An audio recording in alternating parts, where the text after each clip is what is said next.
చీర కొనుక్కోవాలంటే ఇంకొక 100 రూపాయలు తక్కువ పడ్డాయి. దీని దగ్గర ఎలాగో 100 రూపాయలు ఉన్నాయి.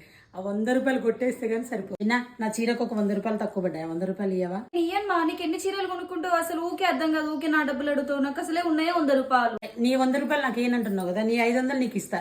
నేను ఒక 3 క్వశ్చన్లు అడుగుతా, చెప్తావా? వావమ్మ 3 క్వశ్చన్లు అంటుంది. ఎట్లాగో పిచ్చి పిచ్చి క్వశ్చన్లు అడుగుతుంది. అది ఎట్లాగో నేను చెప్తా. 500 వస్తాయి. ఈ రోజు 31st నైట్ దావా. ఫస్ట్ క్వశ్చన్, ఆలు వడలో దహి వడలో ఏది పెద్దదో చెప్పు. ఇదేం క్వశ్చన్? అవును, అది క్వశ్చన్. నువ్వు చెప్పలేవు, ఒకటో క్వశ్చన్ అయిపోయింది. సెకండ్ క్వశ్చన్, చందమామ ఉంటాడు కదా, మరి ఆయన భార్య పేరు ఏంటో చెప్పు. చందమామకు భార్యనా? వాళ్ళు ఎప్పుడు పెళ్లి చేసుకున్నారు? ఏ మమ్మీ తూచి తూచి నీ క్వశ్చన్ తొండి. సరే, ఈ క్వశ్చన్లోనే నేను మోసం చేసిన అంటున్నావు కదా, నీకు తెలిసిన క్వశ్చన్ ఒకటి అడిగితే చెప్పు. సరే, ఈ క్వశ్చన్ అయినా సరిగ్గా అడుగుతావా అడగవా? అమ్మ నా 100 రూపాయలు ఎసరు పెట్టినావు కదా నువ్వు, నాకు అర్థమైంది. చిన్న, నేను ఏ హోల్లోంచి చూస్తున్నా చెప్పు ఇప్పుడు నువ్వు నాకు.